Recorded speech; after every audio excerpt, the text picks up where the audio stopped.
Committee on Homeland Security, Subcommittee on Counterterrorism and Intelligence will come to order. Without objection, this committee may recess at any point. And without objection, the gentleman from Arizona, Mr. Eli Crane, is permitted to sit on the dais and ask questions of the witnesses. The purpose of this hearing is to identify how foreign terrorist organizations like ISIS and other nefarious actors use the internet, online networks, and generative AI to recruit and radicalize individuals to commit violence and terrorist acts. This hearing will also explore policy solutions to ensure law enforcement agencies have the necessary tools and training to combat these threats. I now recognize myself for an opening statement. Good afternoon. Welcome to the first Counterterrorism and Intelligence Subcommittee hearing of the 119th Congress. And I'd like to begin by welcoming all the members here today. And I'd also like to take a second to welcome several new members to the committee. Representatives Gabe Evans, Ryan McKenzie, Nellie Poe, and Pablo Jose Hernandez. And these members will be coming in after the vote series has just ended. But last Congress, this subcommittee held various hearings on pressing national security issues. Those national security threats range from vulnerabilities posed by transnational criminal organizations and known or suspected terrorists at our southern border to the threats posed by the Chinese Communist Party and the Iranian regime to U.S. Homeland Security. We will continue to work on those issues and expand our scope to include new and emerging threats. This subcommittee also conducted critical oversight on important DHS entities such as the Office of Intelligence and Analysis and the ramifications of policy decisions made by the Biden administration, such as our nation's withdrawal from Afghanistan. Our nation faces many challenges, and this subcommittee must examine these threats through a clear and objective lens. Since 9/11 and the formation of this committee, this subcommittee has worked tirelessly to ensure that our nation understands the threats that face the U.S. and that our law enforcement agencies have the proper tools to safeguard our country and the American people. As chairman of this subcommittee, I'm committed to working with everyone on this committee to advance these goals. Unfortunately, we did begin this year with a sober reminder that the same ideology that radicalized 19 individuals to hijack commercial airliners and fly them into the World Trade Center, the Pentagon, and Shanksville, Pennsylvania, drove an individual to commit a heinous ISIS-inspired terror attack that killed 14 people and injured dozens more on Bourbon Street in New Orleans, Louisiana. Our thoughts and prayers are with all of those affected by this tragedy. And since the terror attack, the nation has learned more about that particular perpetrator's background.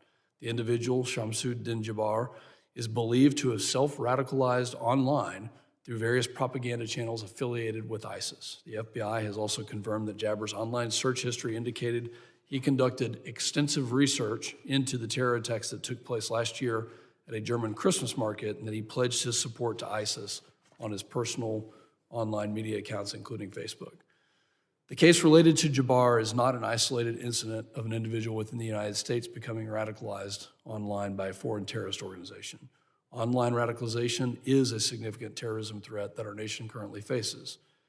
And in fact, the ranking member and myself have agreed that this would be the first hearing in a bipartisan way that we want to tackle this issue. And I hope everyone knows that we have worked together on this. And I hope that we can focus and hone in on these particular issues right here in a bipartisan way. But at a recent Homeland Security and Government Affairs Committee hearing, former FBI Director Wray highlighted the severity of the threat when he stated, and I quote, "The greatest terrorism threat to our homeland is posed by lone actors or small cells of individuals who typically radicalize to violence online and who primarily use easily accessible weapons to attack soft targets," end quote. To provide greater context, between April 2021 and January of 25, there were over 50 indictments against individuals who have worked to provide material support or carry out an attack on behalf of foreign terrorist organizations like ISIS, Al-Qaeda, and Hezbollah. Almost all of these individuals have been radicalized by terrorist media propagations. Americans' ability to access propaganda from foreign terrorist organizations is easier than ever.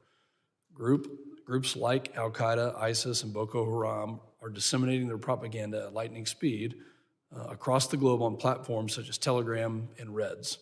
Hamas, Hezbollah, and other Iranian proxies have utilized TikTok and other platforms to spread propaganda in the West related to Israel's war with Hamas in hopes of radicalizing individuals to join their quest to launch a global intifada. We saw this hateful propaganda mold the actions of radicalized protesters at Columbia University and other colleges across the United States. Another stark example of online radicalization was seen last year when thousands of Americans went on TikTok and attempted to rationalize Osama bin Laden's letter to America and victim blame our nation for the atrocities that took place on 9/11. Moreover, we have now seen an increase in juvenile, homegrown violent extremists inspired by foreign terrorist organizations' media being shared on youth-oriented platforms. For instance, a 16-year-old in Las Vegas, Nevada was arrested after threatening a lone wolf terrorist attack in support of ISIS and possessing components and instructions to build a bomb. He wrote in a chat room that he would be starting lone wolf operations in Las Vegas against the enemies of Allah. There is no doubt that ISIS actively looks to inspire younger individuals and frequently produces media tailored at juveniles because they think they are more susceptible to terrorist ideologies and more accessible due to their online presence on a range of platforms. We must acknowledge and confront this urgent threat head on, or we risk having another incident like we did in New Orleans. I hope today's discussion is the first of many productive conversations on the enduring terrorism threats our nation faces and how this subcommittee can find legislative solutions to overcome these challenges. And I also hope that while we may disagree here in a partisan way on some of the things that have happened in the last couple of years, I hope that we can really focus and limit blame, that we can take the context and the facts, because I hope that the ranking member knows that I took seriously his inputs to having this hearing, to holding this hearing, to focusing on this, not just as a sign of goodwill, but also as a sign that this committee, of all the committees in Congress, that this committee right here was formed after the worst terrorist attack in our country, and that the sole reason we have this committee is to ensure that the oversight of those entrusted with national security, of Homeland Security, do it correctly. And with that, I thank our distinguished panel. I'll introduce you shortly, and I'd like to yield to the gentleman from Rhode Island, my friend and the ranking member, Mr. Magaziner, for his opening statement. I thank Chairman Pfluger for his kindness and also for having this hearing today. I think it is appropriate that this is our first hearing in this subcommittee of the new Congress. It's a topic I've been interested in addressing for some time, and I know that he's very interested in it as well, because increasingly online radicalization is one of the largest threats that we face to the homeland. I want to thank our witnesses for being here as well. On New Year's Day, 14 innocent people lost their lives and more than 50 were injured when a terrorist drove a pickup truck into a crowd on Bourbon Street in New Orleans. In their investigation after the attack, the FBI found that the attacker had been radicalized online through information about ISIS and engagement with ISIS content. According to the Department of Homeland Security's Office of Intelligence and Analysis, since August of 2023, so just a year and a half, law enforcement has disrupted 5 plots in which juveniles were radicalized by foreign terrorist organizations online and mobilized to plan terror attacks 5 times in just the last 5 years. Just the last year and a half. While foreign terrorist organizations like ISIS and Al-Qaeda exploit the internet to spread propaganda, they unfortunately are not the only bad actors who use online platforms to inspire individuals to violence. In September, the Justice Department indicted 2 individuals who were leaders of the so-called Telegram Collective, a domestic neo-fascist terrorist organization that used the Telegram platform to plot the murder of federal officials, including a U.S. senator, U.S. district court judge, and a U.S. attorney who they considered to be, quote, enemies of the white race. Telegram provided guidance and instructions for terror attacks, encouraging the use of bombs to attack critical infrastructure, such as government buildings and energy facilities as well. In December of 2023, the FBI arrested an Arizona man for using social media to incite a religiously motivated terror attack in Australia, an ambush shooting that killed 6 people, including 2 police officers. This individual and his wife and brother were motivated by an extreme religious ideology and attacked and killed victims simply for being law enforcement officers. We also know that online radicalization played a key role in the white supremacist extremist attack in Buffalo in 2022, when an 18-year-old terrorist killed 10 people, all of whom were African American. An investigative report by the Office of the New York State Attorney General found that this individual learned about the so-called Great Replacement theory via memes, an ideology that he himself cited as the basis for his racist terror attack. So these are just a few examples of domestic violent extremists' use of the internet and digital content for recruitment and radicalization. And of course, foreign terrorist organizations, as has been noted, are using the same exact strategies, unfortunately often to lethal effect. Congress is not powerless to stop this. Social media companies and gaming companies can and should moderate violent extremist content online with proper consideration for protected speech. They should also cooperate with law enforcement investigations. To be clear, American citizens have a First Amendment right to hold and espouse extreme ideologies. However, there is no First Amendment right to plot acts of violence. There is no First Amendment right to recruit others into committing acts of violence. And foreign terrorists have no First Amendment rights of any sort. And so social media companies and gaming companies are in no way compelled to allow terrorists or criminals to use their platforms to incite violence. In fact, they should face consequences if they knowingly do so, and that is something that Congress needs to act on. I worked with Ranking Member Thompson to request that the Government Accountability Office examine how social media and gaming companies report and mitigate online content that promote violent extremism, and the extent to which the FBI and DHS have developed goals and strategies for sharing information on the threat of violent extremism on social media and gaming companies. The GAO produced its findings in January of 2024, which included neither DHS nor FBI have developed such a strategy. They must do so, and the strategy must be comprehensive to include all forms of online radicalization and incitement of violence, whatever the ideology behind it may be. It is my hope that this subcommittee will continue today's conversation with today's experts, but also with representatives of the social media and online gaming industries and the relevant law enforcement agencies so that we can explore real answers, including legislative solutions, in combating online radicalization. I thank the chairman again for his bipartisan approach to this topic. I'm excited to work together on it, and I yield back. I thank the ranking member. Other members of the committee are reminded that opening statements may be submitted for the record. I'm pleased to have 4 distinguished witnesses before us today on this very important topic, some of whom have testified before this committee multiple times. And I ask that our panel of witnesses please rise and raise their right hand. Do you solemnly swear that the testimony you will give before the Subcommittee on Homeland Security of the United States House of Representatives will be the truth, the whole truth, and nothing but the truth, so help you God?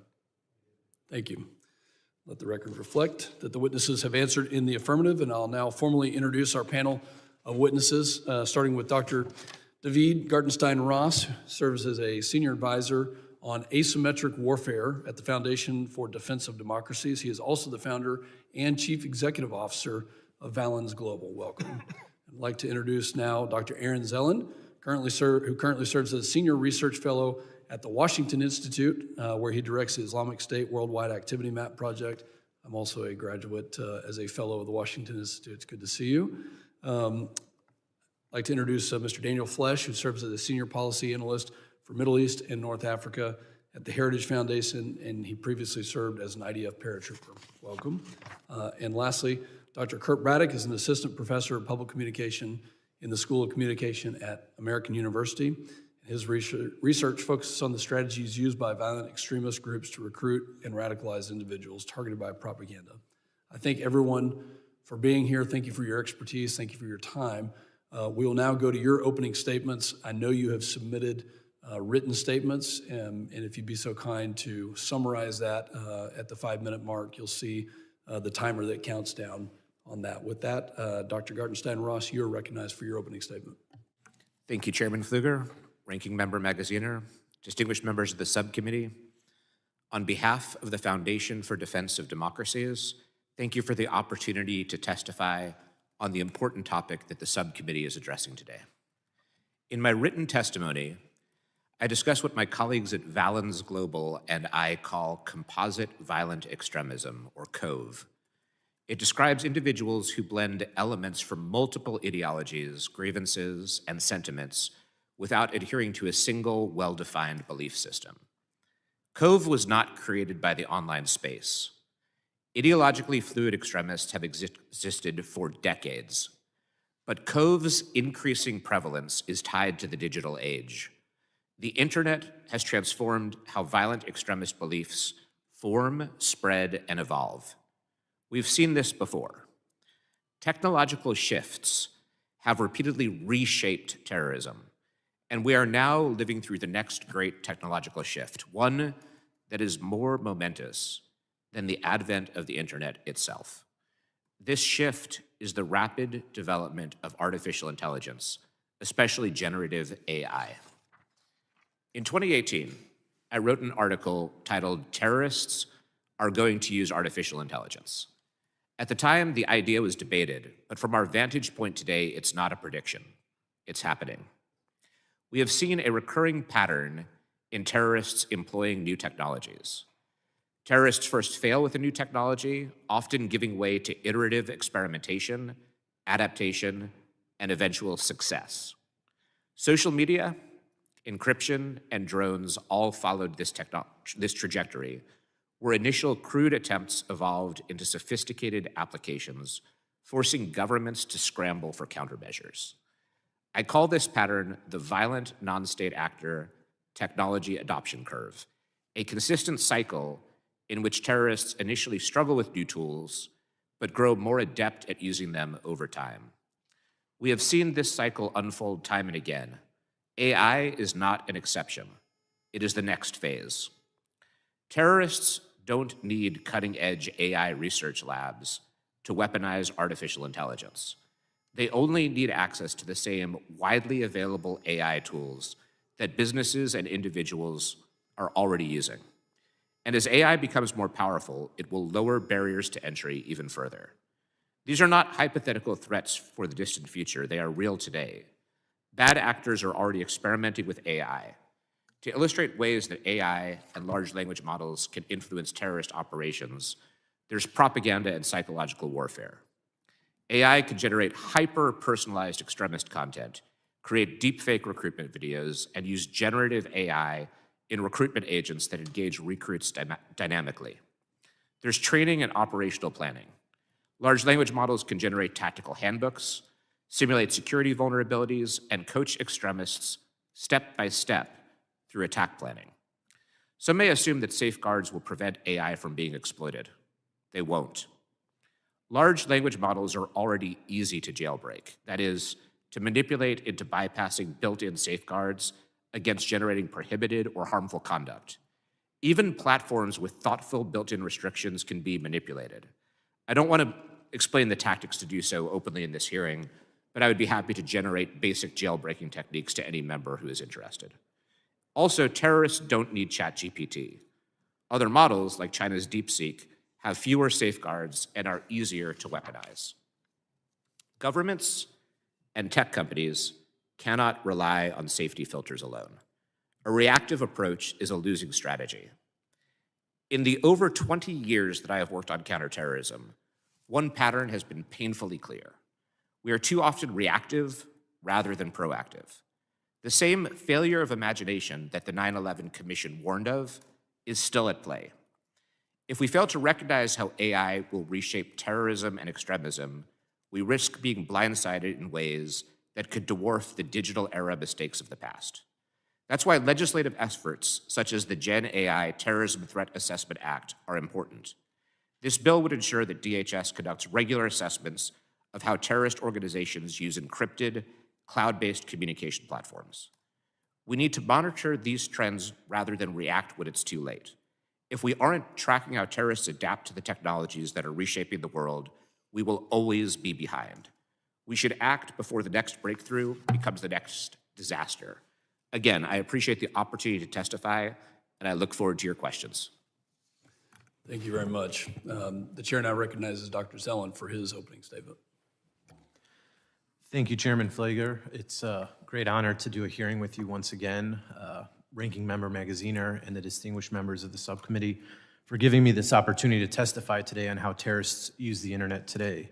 This is an important topic in light of the recent New Orleans attack. On that day, Shamsuddin Jabbar was killed in a shootout with police after driving his Ford pickup truck with an Islamic State flag through a New Year's crowd on Bourbon Street, killing 14 and injuring 57.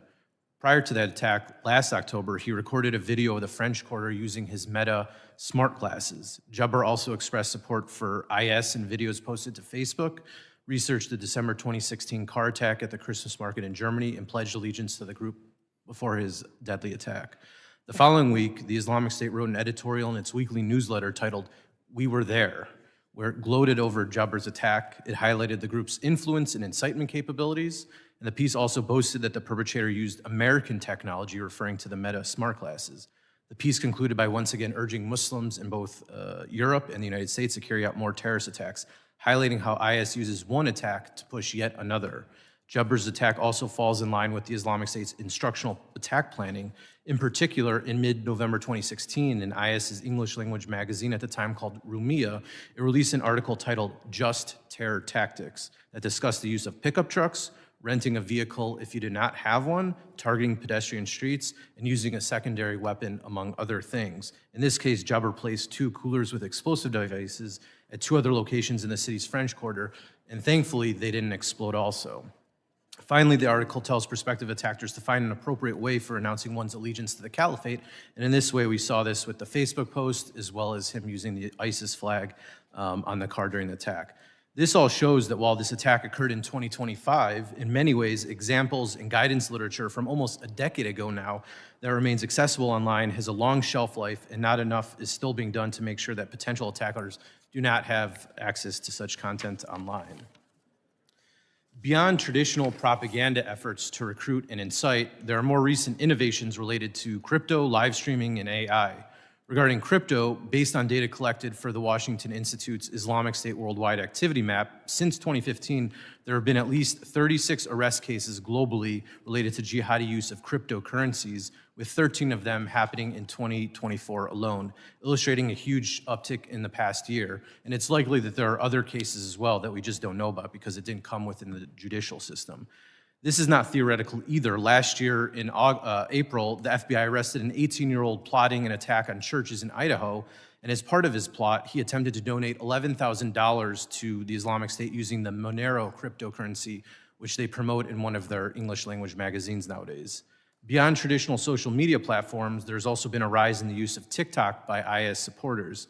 Based on data from the Islamic State Worldwide Activity Map, there have been 15 arrest cases since 2023 that have shown that the arrestees have been involved in one way or another with IS propaganda on TikTok. Just last week, for example, in Minneapolis, a man was arrested by the FBI and charged for attempting to provide material support to IS in Somalia. But as part of the investigation, he also actually praised the perpetrator of the IS-inspired attack in New Orleans on TikTok itself. As for live streaming, it could have been much more of a psychological effect nationally if the New Orleans attacker had live streamed his attack on his Meta glasses through Facebook instead of only using it for reconnaissance purposes. And we've seen past attacks in Europe from IS supporters using live streaming either during or after the attack, so it's not something theoretical. Lastly, there are worries that generative AI could be exploited by terrorists. Thus far, at least amongst jihadis beyond propaganda, there has not been much evidence that is used in terms of for deadly effects, but as David mentions, it's definitely a possibility in the future. And there have been inchoate conversations by IS supporters online only in the last 2 weeks or so about the Chinese application DeepSeek and how they could potentially exploit it. It's of course too soon to see how that might evolve, but it's definitely troubling. Beyond the specifics of how terrorists might exploit technology, policies related to technology and platforms also have a role in providing space or making it very difficult to use. In recent years, due to controversies related to censorship within the West politically, there have been a backlash related to moderating content online, even if it's extremist in nature. This should not be overblown, however, since jihadi use is still not as widespread on mainstream platforms as it was a decade ago, but in a relative sense, there is greater space for jihadis to exploit these platforms than in the past 2 or 3 years. I know time is short, so I'll just briefly mention that the US government should urge technology companies and social media platforms to redouble their efforts at content moderation related to the jihadi movement and go beyond just Arabic and English to nascent spaces of greater exploitation in recent years with languages in Africa and Central Asia in particular. Although there have been recent calls to cut funding and jobs across the US government, cutting ones related to tracking online jihadi recruitment and attack plotting could undermine future security and lead to greater risks at home and abroad. And no one, of course, wants to see yet another successful attack like the one we recently saw in New Orleans. Thank you. Thank you, Dr. Zellin. The chair now recognizes Mr. Flesch for his opening statement. Good afternoon, Chairman Pfluger and Ranking Member Magaziner and members of the subcommittee. Thank you for the opportunity to testify on this important topic today. In addition to my work in the Middle East at the Heritage Foundation, I also manage Heritage's National Task Force to Combat Anti-Semitism, a coalition of organizations committed to defeating the current anti-American wave of anti-Semitism in the United States. From my experience, including, sir, as you mentioned, serving in the IDF, I saw how terror organizations engaged in a war against Israel are also recruiting and radicalizing Americans. Put another way, there's a direct connection between the war for survival Israel is fighting in the Middle East and the one America, whether we are aware of it or not, is fighting at home. The threat today must be understood in the context of Hamas's October 7th attack. Within hours of Hamas executing the deadliest day for the Jewish people since the Holocaust, many across this country took to the streets against the Jewish state, our ally, and in solidarity with a US-designated terrorist organization. And 17 months later, they have not relented. Just last week, a mob of students wearing masks and keffiyehs and shouting "Free Palestine" at Barnard College in New York City became violent, leading to several arrests. Among many things, October 7th revealed the extent to which a certain population within our country is already or inclined to become radicalized. It is telling that Hamas's invasion of Israel and the massacre and abduction of civilians, including Americans, was a spark that prompted this population to reveal itself. Consider the now commonplace call for an intifada. Those who threaten to globalize the intifada make clear that their goal is not to affect US policy towards Israel or the Middle East, but to destroy the United States through violent political revolution that features a Palestinian-inspired strategy of indiscriminate attacks on civilians to include the murdering of children. These intifada-supporting organizations and individuals and the useful idiots that march or encamp alongside them presents the most fertile ground for recruitment by terrorist groups. This population is most susceptible to the propaganda of Hamas and other extremist factions within the Palestinian and broader Arab world who depict the graphic violence of the October 7th attack and the ensuing war as a form of martyrdom. They share videos and images on social media platforms like X, Facebook, and Instagram, and to rally support, spread them on encrypted messaging apps like Telegram. Extremist groups and supporters turn these platforms and apps into a radicalizing propaganda tool. They post unverified and highly disturbing content that lacks context or factual checks. This is designed to elicit a raw emotional reaction, which is best to reach younger generations. Organizations like Students for Justice in Palestine, SJP, and others rebroadcast and disseminate these messages and images.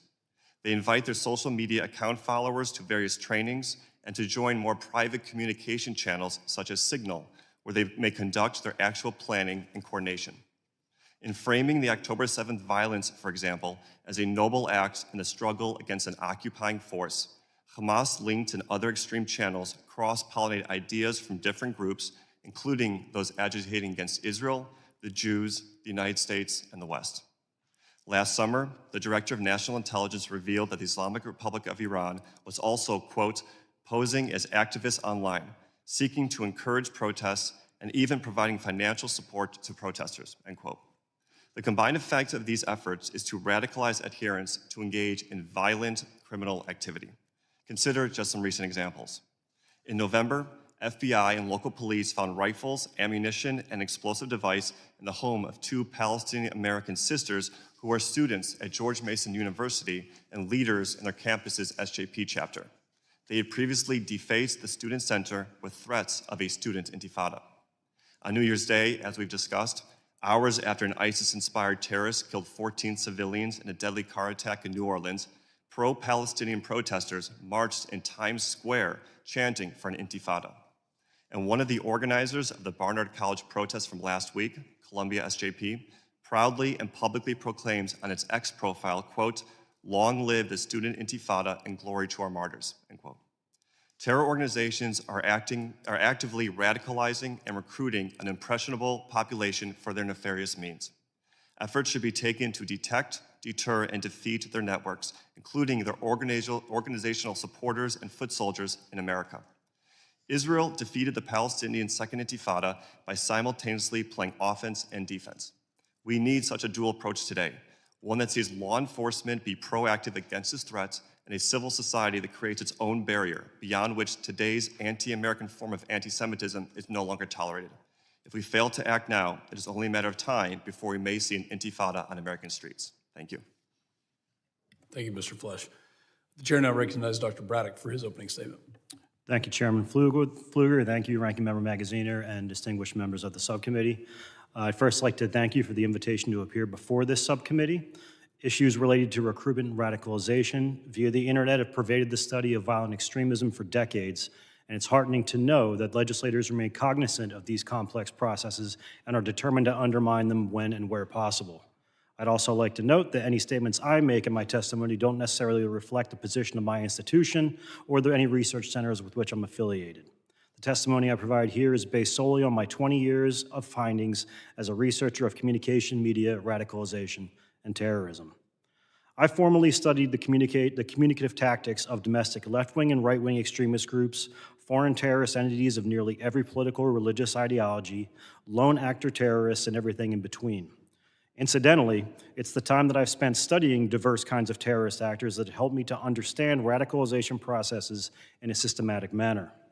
The first and most difficult fact to confront is that the processes by which people come to support the use of terrorism are as varied as the individuals that experience them. As such, no single hearing can be sufficient to comprehensively describe these issues, but I'm glad to hear from Chairman Pfluger that this is only the start of a bipartisan conversation about them. Nevertheless, after 20 years of observation, interviews, controlled experiments, and data analysis, I've noticed some patterns among not only the cases of radicalization and terrorism I've studied, but also the context in which they have occurred. It's these commonalities on which I'll focus. But rather than use my initial time to outline the elements of radicalization processes as I've come to understand them, I'd like to offer 4 key themes, lessons learned, and recommendations in my spoken testimony.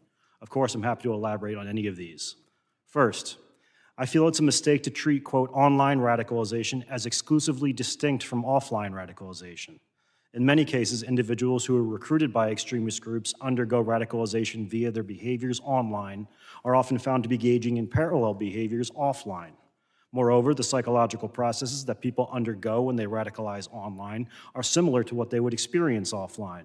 Still, there are some technological features of the internet in general, and social media in particular, that can affect these processes. While it can be valuable to be cognizant of these features and their effects, as well as how they can be leveraged by extremist groups, online and offline radicalization are heavily intertwined and should be understood as such. Second, disinformation perpetuated via social media is a key driver of beliefs and attitudes that make users susceptible and vulnerable to recruitment and radicalization by extremist groups. To a large extent, radicalization to violence via straightforward propaganda disseminated by a cohesive, well-defined extremist group is limited, at least in the United States.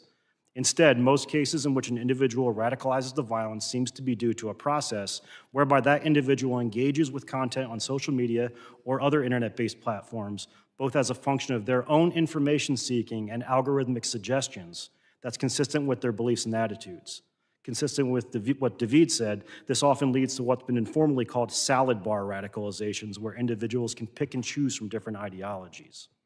Third, the revenue models of many social media platforms are designed such that the platform's executives and administrators are disincentivized from stemming the flow of disinformation and other content that might promote radicalization to violence. Social media platforms are capable of building models of users that help them know what additional content will keep them engaged, and thereby valuable to advertisers. As such, users, particularly those who are interested in politics, tend to remain engaged with this ideological content that arouses anger and fear about some outgroup. This, in turn, increases polarization and animosity among those who ideologically disagree. The longer eyeballs stay fixed on content, the more valuable ad space is, and content that promotes anger at perceived enemies is very effective at keeping those eyeballs where they're most lucrative.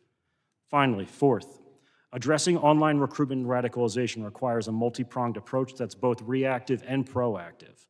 Research shows that content moderation effectively stems the flow of disinformation and propaganda on social media platforms, exposing fewer viewers to them.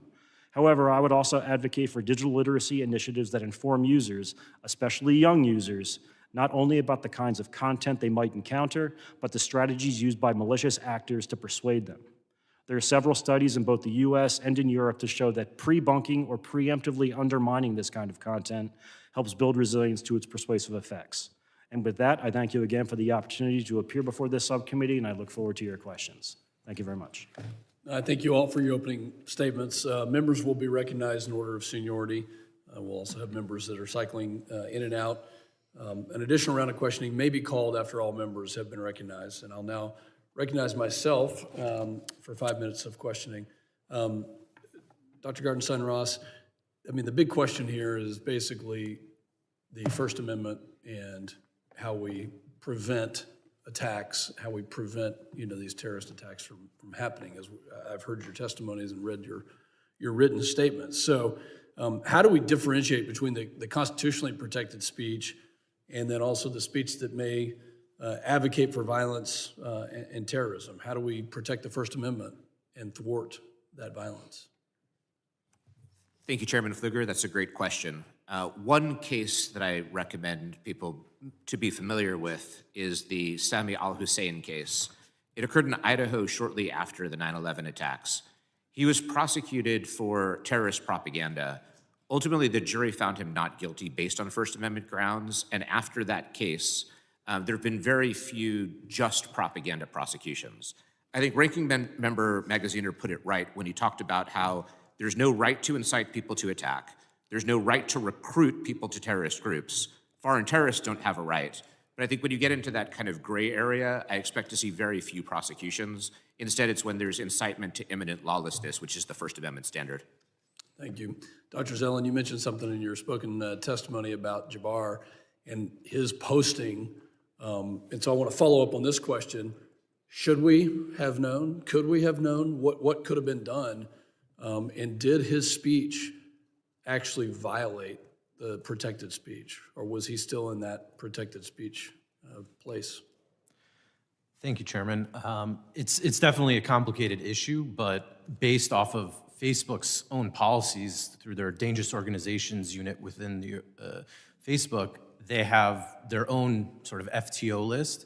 And if you provide support to that group, which this individual did by pledging allegiance to the caliph, that would be considered contravening, their own policies. And again, these are private companies. This isn't related to speech about politics per se, but within the context of a private company that sets its own policies. Of course, there isn't such a thing as necessarily 100% security or successes in these issues. But if there were more proactive measures with more people involved in trying to follow these issues, I think it's definitely a possibility that something could be stopped for sure. You talked about content moderation, and is it your belief that's done at the platform level?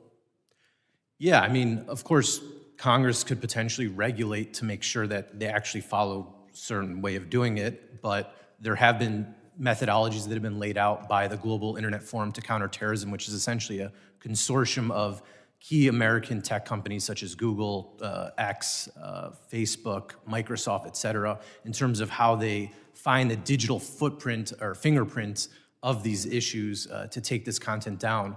But the terrorists, of course, are evolving themselves as well. So it's key to try and stay on top of it, because as we take content down or ways of taking content, they try and then go around it. For example, instead of saying like the Islamic State or whatever, they'll put like dots in between each letter or an underscore so that it trips up the content moderation, at least in terms of, written types of stuff. Thank you. Mr. Flesch, you talked about George Mason University. I was made aware that there was an incident on Georgetown's campus where a convicted terrorist named Ribi Karaja, who was found to be a member of the PFLP, was invited to speak and allowed to speak at a student-led organization or on campus there. So you've got somebody that was involved in a bombing in Israel that was part of the PLO and comes onto one of the campuses. Just what needs to happen here? What's the university's responsibility? And then conversely, what's the responsibility of either federal or state and local law enforcement? Certainly, thank you, Mr. Chairman. I'd say the first thing is to recognize that while we all talk a lot about Hamas, and I focus on them in my testimony, the fact is there are a number of terrorist organizations related with the Palestinian population that has presence here. PFLP, the Popular Front for Liberation of Palestine, goes back 50 plus years, involved in a US designated terrorist organization. So recognizing that the threat is not just from Hamas, or Hezbollah, these other big names we hear about, there's a number of other organizations that also are designated US terrorist organizations. So that's number one. Number two is reaching out to and ensuring that student groups on campus are aware of this, and those that do invite members of these organizations, those have been convicted for terrorism, and this individual was involved in the killing of a 19-year-old Israeli a few years ago, that they should not be involved, invited to campus and whatsoever. And I think from a federal perspective, you need to start looking into the universities that provide for these student groups, provide for these organizations, and if they give platforms to terrorist supporting individuals or terrorists themselves, they should withdraw federal funding from them. I think it was shameful that the university allowed this individual to even announce such of a meeting. So my time has expired. I now recognize the ranking member. Thank you. I'd like to start by focusing on the responsibility of the social media and messaging platforms, or what their responsibility should be. And I think starting with the framework that we've laid out, that hopefully everyone here agrees with, which is that there is a First Amendment right to have different political views, even extreme political views, but there's not a First Amendment right to plot violence or incite violence. Like, if we can agree with that as a premise, when you have speech that is inciting violence, plotting violence, what does effective content moderation look like? And how can we ensure some level of standardization across the platforms to make sure that they're actually doing it? And we can start maybe with Dr. Zellin and then Dr. Braddock or anyone else. Thank you, Ranking Member Magaziner. In terms of ways of doing this, there have been a few methodologies that have tried out. One is related to having a digital fingerprint for different textual, audio, pictorial, and video content, so that if that particular piece of content shows up on any particular platform, it'll be wiped out right away. Going further than that, there's also a way of going after IP addresses of people who have posted this type of content to make sure that they're not allowed to create secondary accounts, because this is one of the things that has happened before. The bigger question, though, beyond just content in English language, is that other languages have lagged far behind on these fronts when we're talking about issues like ISIS, where Arabic and English has gotten better, but when we get into Africa, Central Asia, and elsewhere, it's way worse, and there's a free-for-all in some ways. Yeah. Thank you. Dr. Braddock. I would just echo what Dr. Zellin just said about the moderation of content and automating it, looking for visual content, looking for written content. But something that I think that we haven't missed it, but something that can be emphasized is it's not just content that's taken down. Dr. Zellin mentioned the banning of IP addresses, but banning users who spread this kind of information. I think that needs to be part of the toolkit as well, because there's research that shows that as these users are banned from certain platforms, their reach grows smaller and smaller, and that's what we want from these mass propagandists. So this is a helpful use of sort of best practices, but when we think about what the role of Congress should be, I mean, I personally feel that Congress does have a role to ensure that a baseline of best practices are followed across all platforms. And again, to me, this is not a First Amendment issue, because we're not saying that we're moderating political beliefs or anything like that. It's specifically incitement of violence. There is precedent here because Congress has essentially banned non-consensual pornography and other types of content. There's no successful First Amendment challenge to that. So, again, what would congressional action look like potentially in order to ensure that there's at least a baseline of appropriate moderation and occurring across all platforms? Because I agree, some platforms are doing it well, doing it somewhat well. Others aren't even trying. So what's our role here?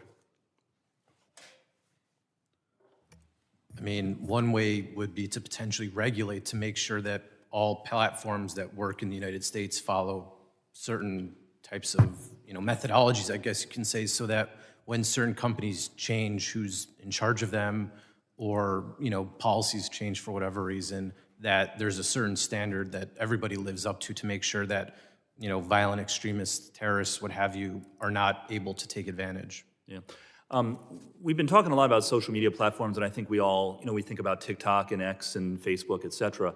But my understanding is that online gaming platforms are becoming ripe ground for radicalization as well. Sort of the messaging and communication features on gaming platforms. People are recruited and sort of groomed sometimes for extremism. Would anyone like to comment on gaming platforms specifically and what you're seeing? I can comment briefly. My understanding is it started really in some of these games. It starts in the interactive chat where people are spreading epithets or trying to recruit almost passively. But there are certain, there's social media gaming type platforms like Discord where people can meet and talk and plan and exchange different kinds of pictures, text, anything they want in the same way they could on another social media platform. So it's almost like traditional social media and gaming social media, so to speak. There's this intersection where they're exploiting the freedom they have there. Yeah. I'm low on time, but real quick, pre-bunking, can you just explain a little bit more what that is? And yeah, so how it there's a works? lot of research out of Cambridge that shows that when you address a person, we know they're going to be persuaded by a certain kind of content. If we make them aware of that content before they're exposed to it and let them know that they're susceptible to persuasion, people, especially in the United States and the UK, they don't like knowing that they're susceptible to persuasion. So they put their defenses up and they're more likely to recognize it when they encounter it. And the research coming out of Cambridge has shown that you can gamify this, you can turn it into a game. People get very, very good at recognizing when malicious actors, whether they be foreign or domestic, are trying to persuade them. Thank you. It's helpful. I yield back. Gentleman's time has expired. The chair now recognizes the gentlelady from Georgia, Ms. Green. Thank you, Mr. Chairman. Thank you for being here today, our witnesses. As we know, the politically weaponized FBI and DOJ under the Biden administration went after peaceful pro-lifers, J6ers, and Catholics attending Latin Mass, parents trying to hold their school boards accountable, and many more conservatives. They refused to prosecute heinous sex crimes against children and actual terrorists who wanted death to America and chanted it in our streets. In October 2023, rioters from the Jewish Voice for Peace and If Not Now, both violent pro-Islamic groups that support Hamas, invaded the Capitol complex. As a matter of fact, they came in this building right here, and they took over the Cannon Rotunda. Their actions, they completely shut down the elevators, the stairwells, the hallways. They blocked exits, and the police officers were assaulted. And they took over and stopped hearings, and they stopped Congress. Same way January 6th did, although they were not prosecuted and they were not held accountable the same way protesters on January 6th were. Now, I bring this up today because the riot organizers that held this riot here in the Cannon building not only communicated through a chat that appears to be Signal, similar to different messaging programs you've spoken about. But the title of the chat was Global Intifada. So if you see, it's hard for you to see, I know, from here, but this picture right here is a screenshot of one of their cell phones as they were communicating with each other. You can see in the background their signs. It was taken over in the Cannon Rotunda, but right here, it says Global Intifada. They were an organized group, and they had organized this pro-Hamas, pro-terrorist riot here in the Cannon building. And Mr. Flesh, in your testimony, you talk about globalizing the Intifada. What is the goal for globalizing Intifada, not only worldwide, but in the streets of America?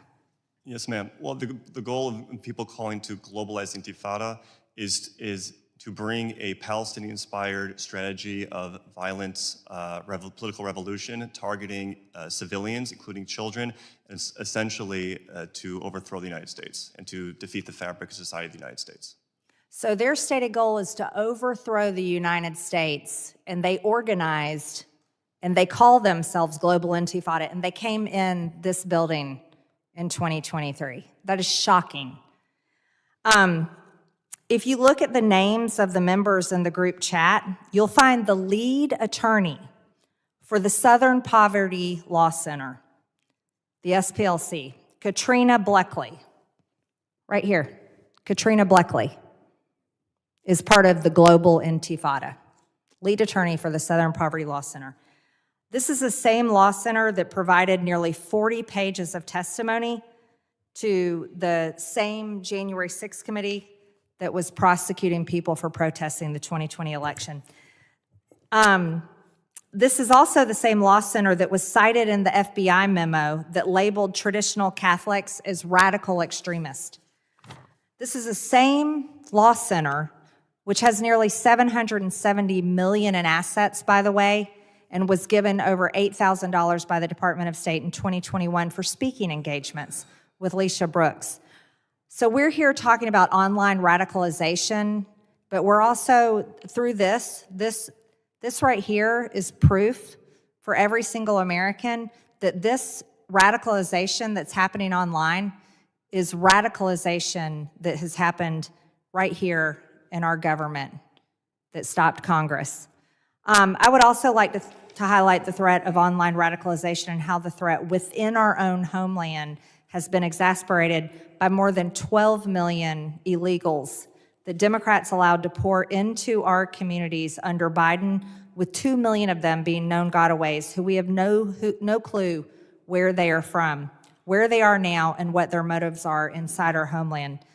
Dr. Gartenstein-Ross, can you briefly outline, I know I'm out of time here, the key methods foreign terrorist groups use to radicalize individuals online to not only join their ranks, but carry out attacks? Thank you, Mr. Chairman. Thank you, ma'am. About 30 seconds. Sure. To do it very quickly, as Dr. Braddock said, there often is not a great gulf between what's done online and offline. Online, generally speaking, methods include looking at people who seem susceptible to propaganda, forging a relationship with them. They sort of act as a social movement in that way, getting to know people who they want to recruit. And I've written about what's called the virtual plotter model that was that ISIS used a lot, and I believe still does in a number of different ways, which uses encryption, often to be with attackers right up until the moment that they attack. Thank you. Gentleman's time has expired. The chair now recognizes the gentleman from California, Mr. Correa. Thank you, Mr. Chair, and I want to thank you for holding this hearing. I think one thing that unites all of us across the aisle is our interest and our goal of protecting our citizens from terrorist attacks, domestic or foreign terrorists, as it may be. That job, I would say, is like finding a needle in a haystack. You need intel. You need to work with our foreign partners. That's why we have FISA and our ability to gather intelligence to figure it out. You know, General Kelly, former Secretary of Homeland Security, used to say that border security does not end or begin at the border, but it's rather a compilation of a lot of work, a lot of intel work with our partners across the seas and other places. At the end of the day, you have U.S. government agencies that put this stuff together and try to anticipate these attacks. FBI, CIA, other agencies along with state and locals that try to figure this out. I would say a lot of these agents are patriots. They work government where they could be making a whole lot more money, private sector, but they're working for the government because they believe in the mission. And I'm concerned over these firings that I see at FBI and CIA agents. What's it going to do for morale? Those are left. What's it going to do for those that just got fired? There's a story that Chinese and Russian operatives are trying to recruit some of these fired individuals to work for them. But at the end of the day, I want to ask you, gentlemen, each of you, these firings, is this good for our national security, Mr. Garstein-Ross? Is this good or bad? Morale? You're losing a whole lot of intelligence experience? Please, opine. Sir, thank you for the question. I'd be very happy to talk to you about this. I'm not here to testify on it, and the reason specifically— Thank you very much. Dr. Zellen. It's hard to know what specifically is being cut with a bit more transparency, but There's definitely a case to be made that less people focusing on these issues could lead to greater risks in the future. I mean, look, you fire folks, even though that person fired may be somebody who's new, 2 years, 5 years. I mean, they're gonna look, the person that's left behind working on this stuff is saying, I mean, what's it gonna do for your morale? It might be the next one. Do you think that would possibly affect your effectiveness defending Homeland? It's definitely plausible. Obviously, what's going on now is very new, so we don't have a test case to know the specifics of what could happen, but less people focusing on these threats online definitely could mean less eyes on something then passes through. And let me say that these folks have to have defense. You can't score 1 point on us. They cannot. That means American lives. Mr. Flesch, what do you think? Firing good, bad, morale? I would echo what my colleagues have said, that it's a little early to tell the effect of this policy, but certainly I'm happy to have a conversation after the fact, but focusing on the radicalizing element is what I've been brought here to talk. Well, I certainly hope that we don't get to the day when we say it was a little bit too late, not too early, but not too late. Mr. Braddock, thoughts? I'll say bad, but not so much. I agree with Dr. Zellen about the fact that it's an issue of the number of personnel, the number of eyes you have on this content and the users. I also think it's a issue of institutional knowledge. There are ways the terrorists communicate online that take a long time to understand. I'll give you an example. I recently saw a study that are showing that some foreign terrorist organizations, they communicate via exclusively emojis. They just use emojis, and they're coded in different ways. Now, if somebody has that institutional knowledge related to the use of emojis, So experience matters. Experience matters. And firing people may not be the wisest thing to do. And I'm not trying to get political here. I'm just saying that all of us have a vested interest in protecting the homeland. That's why Homeland Security was created after 9/11, when we'd had holes in the system, when we had silos that didn't talk to each other. 9/11 could have been prevented, possibly. But that's why we're here. And I am concerned that the firing of these individuals will hurt us defending the homeland in the long term. Thank you, gentlemen, for your testimony. Mr. Chairman, I'm out of time. I yield. Gentleman yields. Chair now recognizes the gentleman from Texas, Mr. Luttrell. Thank you, Mr. Chairman. Good afternoon, gentlemen. I represent a small portion of Harris County, Houston, Texas. And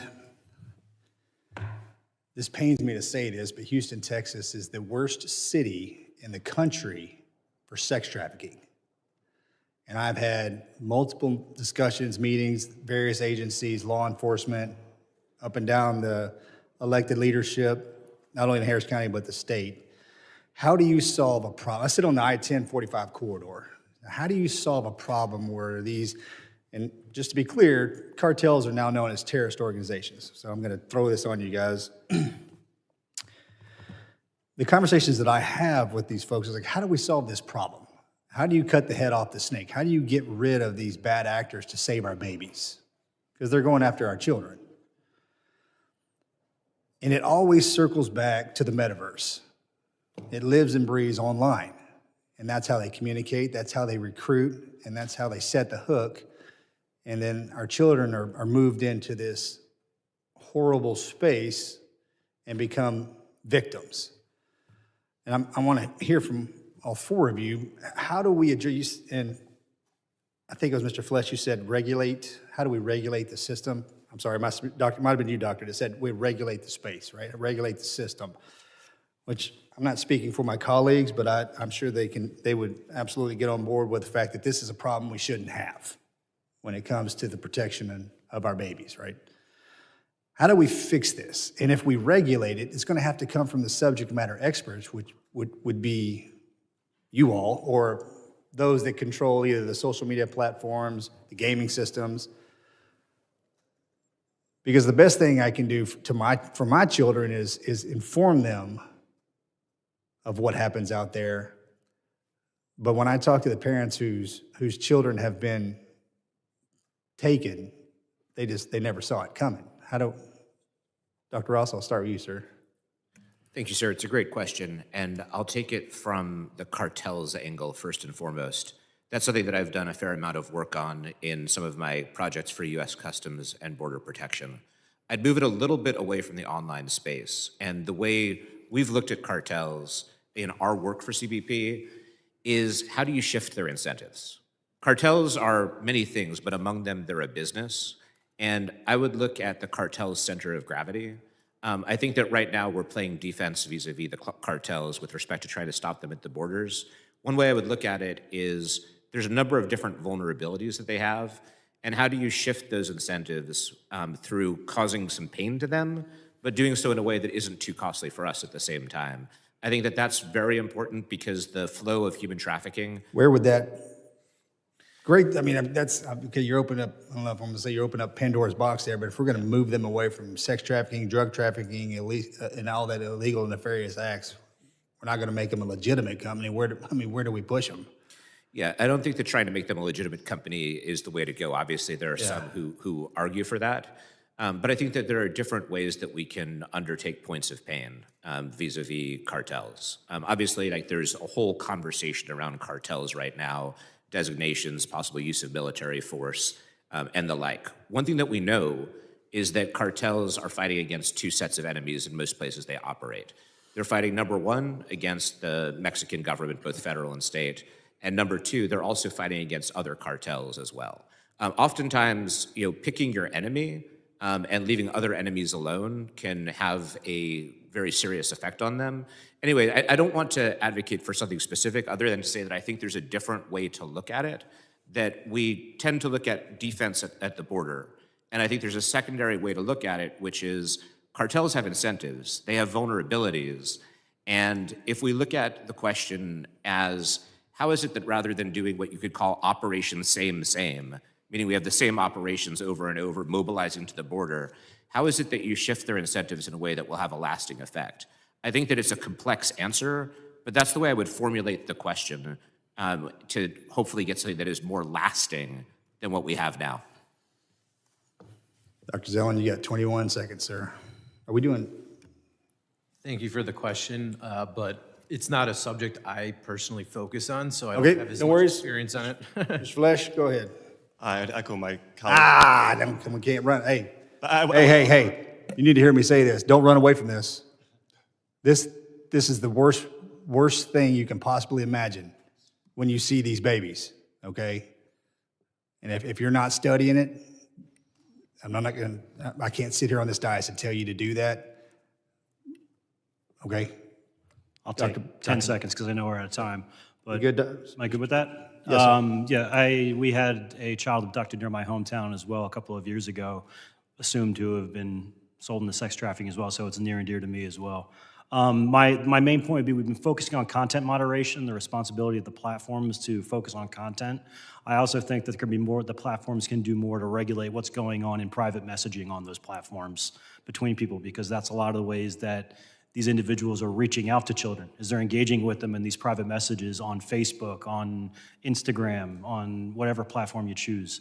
And when those personal relationships develop, that's how kids are groomed and they're taken.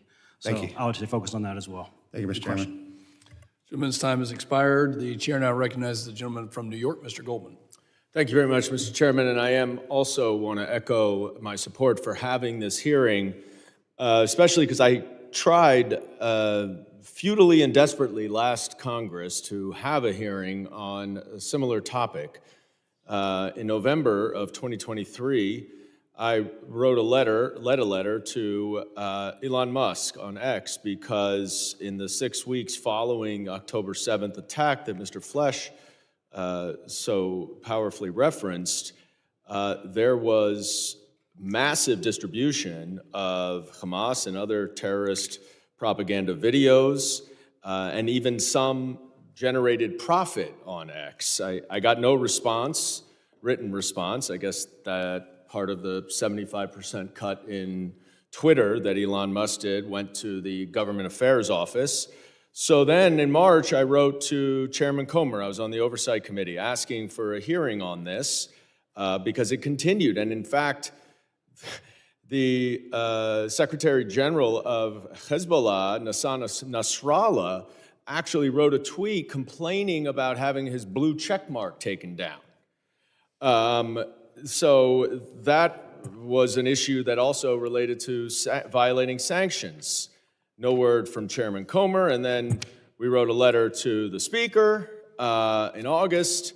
No response, no hearing. So I'm glad we're having this, and I take the gesture of bipartisanship seriously. And Dr. Zelen, I want to come to you first, because I noticed in your opening statement, Dr. Braddock, you said the similar things, that a lot of these problems have been exacerbated by a reduction in content moderation. And in fact, you said that beginning with Elon Musk's purchase of Twitter, the level of content moderation in general has backslid. Of course, recently, Mark Zuckerberg announced that Meta was eliminating all content moderation. And certainly we're grappling with the First Amendment, but there's no possible way to stop the online proliferation of terrorism without some degree of content moderation. Is that right, Dr. Zelen? Yes, thank you for the question. I agree. I mean, obviously we have our own internal debates within the United States, partisan debates, what have you. But when we're talking about foreign terrorist organizations, we need to be clear that they should not have a space on these platforms, especially American-owned companies. And the current state of things is definitely backslid in recent years. And part of the reason that they should not is that they are professional criminal organizations, to put it a different way. Is that right? Yeah, I mean, they do, they're doing things illegally according to the U.S. law, for sure. And so we don't want crimes to be committed online on our American companies, right? That's correct. So this is where we run into problem, because some believe that the free speech is an absolute right. You can say anything you want to say, and of course that would include inciting violence, potentially committing crime, and also sex trafficking, as my colleague aptly pointed out. So this is not an academic exercise in discussing the First Amendment. This has real-world significance that you all have identified. Mr. Flesch, when I was walking over here after we just voted, outside the Capitol, I saw a huge poster with a swastika on it. And I know you've spoken a lot about the rise of anti-Semitism, anti-Israel sentiment post-October 7th, and I agree with you about that, and I condemn it wholeheartedly. But we're also seeing a rise of neo-Nazi attitudes online, and in fact, some of them are truly perpetuated by the owner of X, who has expressed support for AfD in Germany, which I think you will agree with me is effectively a neo-Nazi organization. And I guess I would just ask you you've addressed a lot of the rise in the global intifada, and I agree with you, but talk about the risk of the online support and proliferation of neo-Nazi views. Well, I think certainly neo-Nazis or anti-Semites, they certainly present a risk to everyday Americans. A lot of my focus has been on the current immediate threat that for shorthand, this Hamas supporting network that we've been looking at Heritage presents to Americans of all persuasions, not just Jews. So neo-Nazis, will certainly be a threat for maybe endemic, but they're not, as we estimate, the immediate threat that a lot of these individuals I've identified in my testimony we see almost every day who are attacking Jewish and non-Jewish students and Americans across the country. Yeah, well, I mean, we can debate which is worse. Certainly the white supremacist theory affects Jews as well as non-Jews as well. So I see my time is up, but I appreciate all of you for being here, and I look forward to addressing this issue together. Gentleman's time has expired. Chair now recognizes the gentleman from Arizona, Mr. Crane. Thank you, Mr. Chairman, for holding this hearing today. Thank you all for coming to testify before the Homeland Security, Counterterrorism, and Intelligence Subcommittee. The threat picture Americans face is constantly changing, and with the development of AI and the use of the internet, any small group can have a relatively high impact on any given population. Dr. Aaron Zellen, I know you've written about online mobilization of foreign fighters, and to counter that, the U.S. has taken some steps through blacklisting some terror groups from posting online. According to Adam Hadley, the executive director of Tech Against Terrorism, who gave an interview to Wired magazine, big tech platforms have worked hard to create databases of known violent extremist content known as hashing databases, which are shared across platforms to quickly and automatically remove such content from the internet.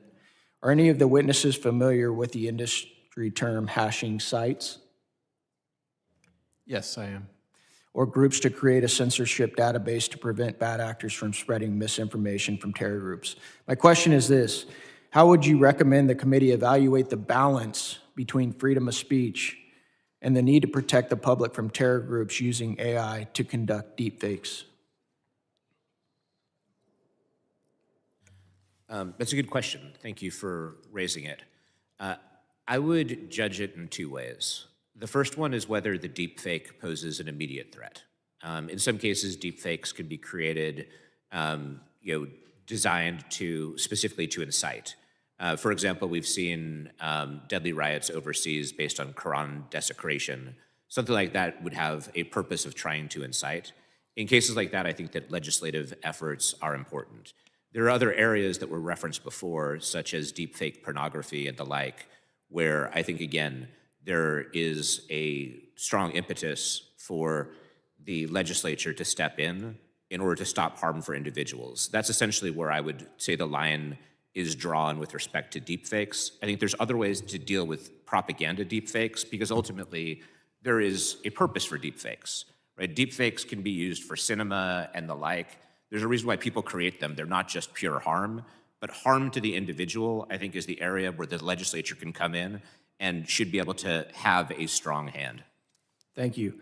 Dr. David Garstein-Ross, extremist groups are becoming more tech savvy. Former Google Chief Executive Officer Eric Schmidt highlighted his worry during a February 13th, 2025 hearing with the BBC. He said there is extreme risk posed by AI development that could harm innocent people. In his opinion, countries like Russia, North Korea, and Iraq have ulterior motives and could misuse emerging technologies for their own purposes. My question is the correct balance for the tech companies and government that take into account the need for freedom of these companies to develop AI and the government's interest in protecting the public from deepfakes and AI-generated images that stir panic? It's another great question. A lot of these are difficult to answer because of the fact that it's a balance. But I'd say that this is also understood in light of an AI competition between US companies and PRC-led companies. And ultimately, most people looking at it, including Mr. Schmidt, who you mentioned, believe that the country that's able to win the AI race is also going to be the global leader. So I think there's a lot invested. I'd also say, as I mentioned in my opening statement, that right now, the safeguards that are put in place, even by very responsible companies, are extraordinarily easy to jailbreak and to get around. Thank you. Thank you. Thank you. Mr. Braddock, on March 24th, 2023, you were quoted in Business Insider saying, "If there is violence as a result of Trump's words, the former president will hide under a blanket of plausible deniability, saying that he never ordered anyone to become violent." Did you say that? Probably.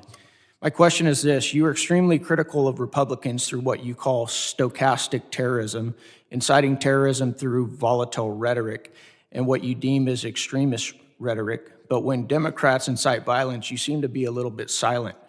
My colleague who just left, Dan Goldman, said Trump is dangerous to democracy and that he has to be eliminated. Did you speak out or criticize Mr. Goldman when he said that? We couldn't find anything. I was never ever heard that quote. Okay, how about this? Hold on. Examples of when I did speak out. Nor did you, when Maxine Waters said, tone down the rhetoric when she encountered protesters in Minnesota to get more confrontational, encouraging Democrats to confront Trump officials if they see them in public. Did you say anything about that one? I did. You did? Well, can you provide that for the committee, please? During conferences and stuff, sure. Yeah, can I have one more quick question? How about this one?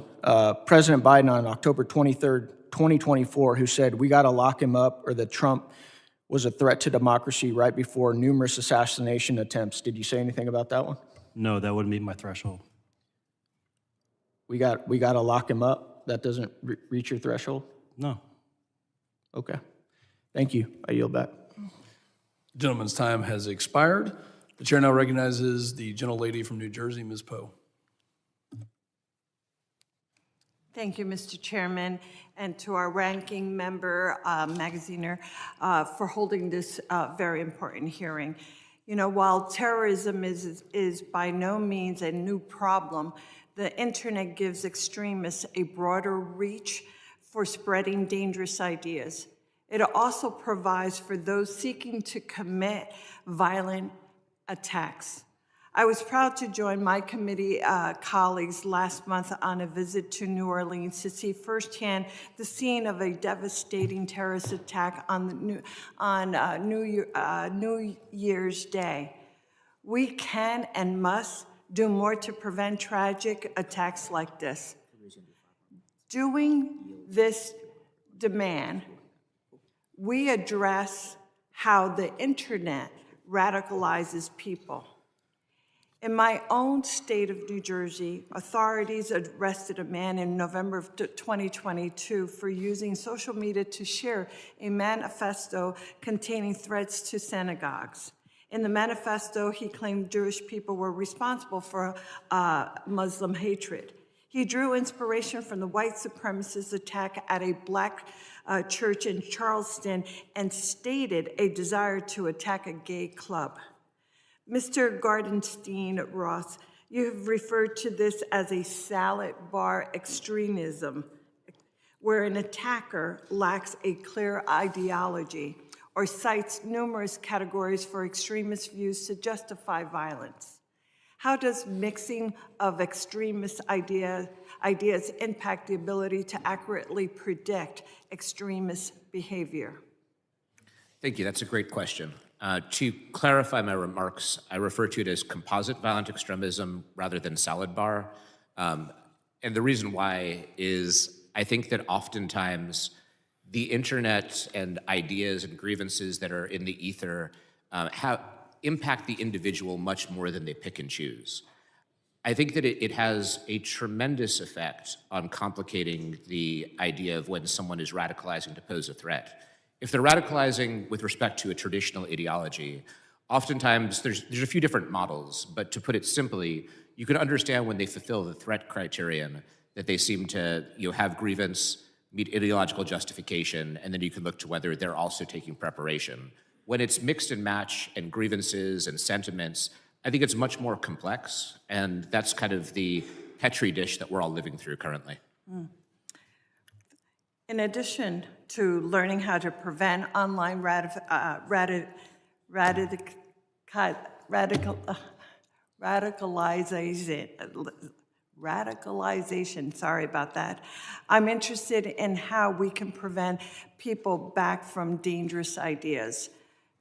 Again, to you, in your written testimony, you said about terrorism prevention, quote, "The existing toolkit remains valuable, but fine-tuning is necessary to account for the ideological fluidity, digital dynamics, and the radicalization unique to composite violent extremists."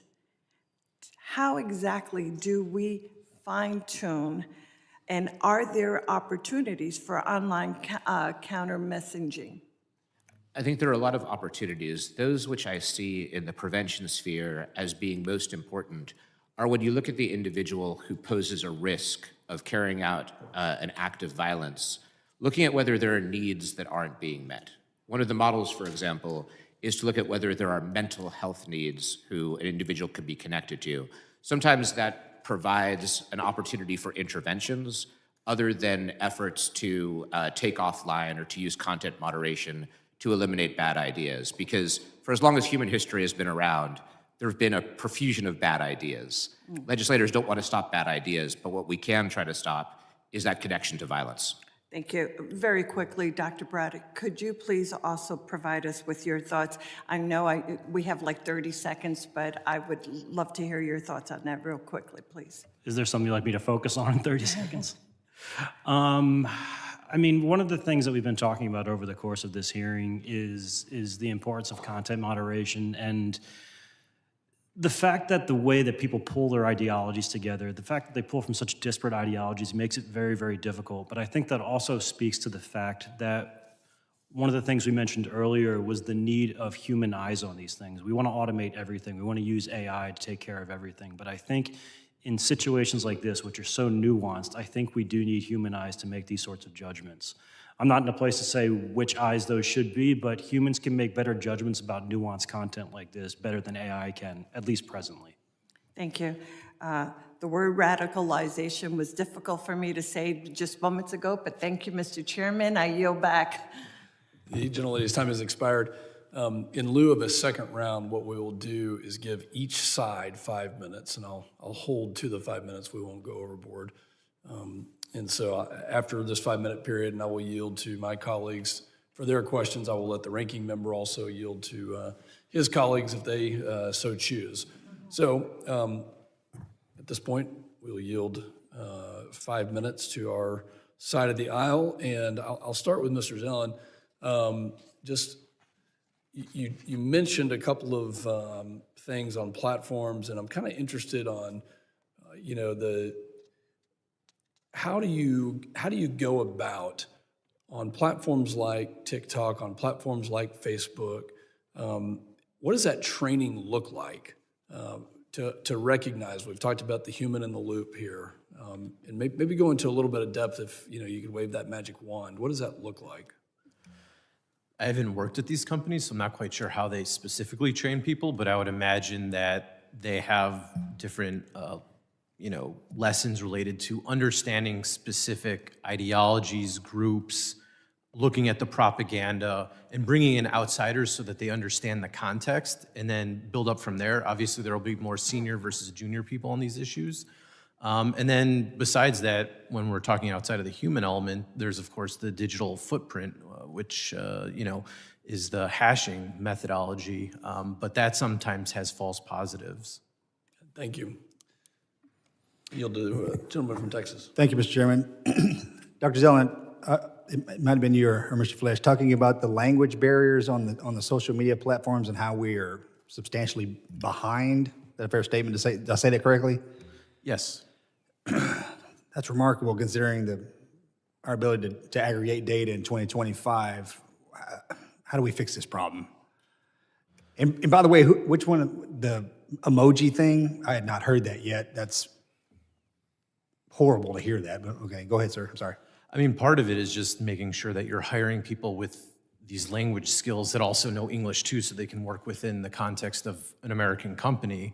Part of the issue too, though, when you get in that context, is that usually you might be working with people that live in authoritarian regimes, so they might insert people also, and therefore degrade the possibility that certain things are done in a correct manner. So it gets more complicated once you get sort of out of that Western mold of things in some ways, even if it's something that's important when we're talking about jihadis and the fact that they've proliferated in different areas in the last 5 or 6 years. In order to combat that, I mean, AI, machine learning, we got to be somewhere close. It's definitely something that should be used and tried, but there are, of course, certain nuances that are used in different languages as well that we might not even know about because we're not native speakers, so that's why you also need the human element too. Okay, thank you. Yield to the gentleman from Arizona. Thank you. I'm going to come back to you, Mr. Braddock. Do you believe that President Trump is a stochastic terrorist? I believe he has been in the past. Yeah? Why is that? Typically, stochastic terrorism, if we want to offer a definition, is where an individual utters things that can be perceived by a reasonable person as a promotion of violence, if not outright incitement. So you And think there that, have been things that he's said. so that I you think he's that President Trump is trying to incite violence? Whether he wants to or not is immaterial. Stochastic terrorists typically don't need to be able to incite it on purpose or not. It's their words that are important. And if I could on the record, I could say stochastic terrorism and stochastic terrorist is a terrible term. I've actually been trying to get rid of that term as something that describes this phenomena. I call it malicious provocation because that has to relate to. But you've used that word a lot, haven't you? Yeah, it's what we use in the Okay. field. Do you think that our colleague, Congressman Goldman, with the statement I just read you, do you think he's one as well? If I could see the context in which I already read it to you. You read the statement, but I need the context as well. Statements aren't. Trump made is so documents. dangerous to democracy that he has to be eliminated. I'll read it for you again. Do you think that that's stochastic terrorism? If you can tell me the context of when he said it. I can't tell you the context of which you said it, but those are his words. Context is important when people say things. Yeah, so is partisanship, and I think that that's what we're seeing here today.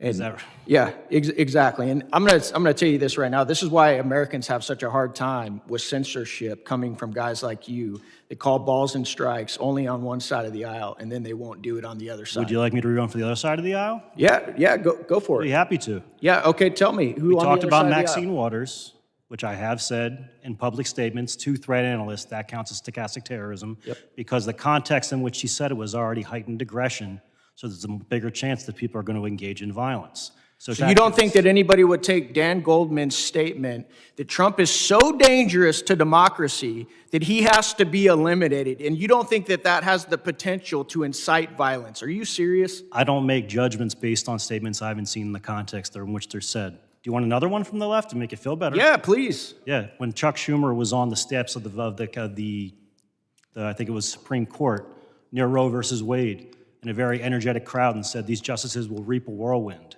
Does it make you feel better? Gentleman's time is Well, expired. it'd make me feel better if you could actually listen to the statement from Goldman and say the same thing, but Gentleman's time is expired. clearly you can't. All right, I yield back. Chair now recognizes Mr. Magaziner. All right, thank you. And I thank the chairman again for I think, productive, enlightening, and mostly bipartisan hearing today. I think this was actually a very productive back and forth for the most part. So I thank you guys, all of you, for your insights. I probably won't use my full 5 minutes, but there are just two things I wanted to follow up on real quick. We had, I think, a very good conversation about where the line should be in terms of free speech, inciting violence versus not, and about methods of content moderation that we should encourage and potentially legislate. One thing that we haven't delved into is the algorithms. And so I wonder if any of you have any insight into that. Should there be certain standards or best practices that the social media companies should adhere to in terms of algorithms that kind of lead people deeper down the rabbit hole to more and more extreme content? Or is it not really a matter of policing the algorithms, it's more just about the underlying content? And I ask any of you to weigh in. I would counsel the legislature against trying to moderate or legislate for algorithms. There's a lot of problems with algorithms. There have also been attempts to legislate algorithms before. Specifically, both Florida and Texas implemented bills known as anti-censorship bills, which, among other things, would limit the amount of times that social media companies can change their algorithms, number one, and number two, demand algorithmic transparency. The reason why I personally was against those bills is, number one, algorithms change constantly, and I think it's anti-free enterprise to try to limit the number of times they can change algorithms. And number two, if they reveal what's going on with algorithms and what they're flagging, then every single bad actor knows exactly what those companies are looking for. So I think, to me, right now, I think the safest thing is to stay away from their algorithms. Okay.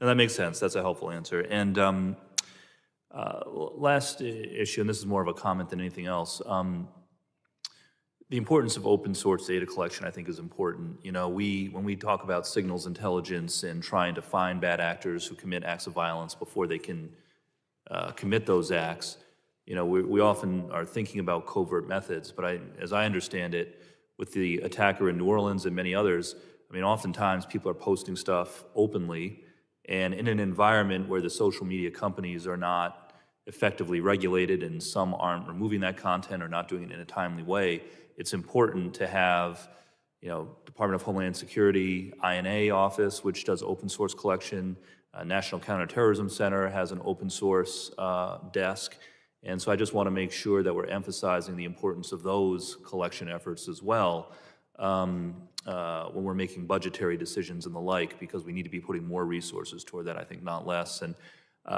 with the time I have remaining, I just ask any of you, is there something that you were dying to say that we didn't get to? If you want to take a final minute here, I see Dr. Zellen. Go ahead.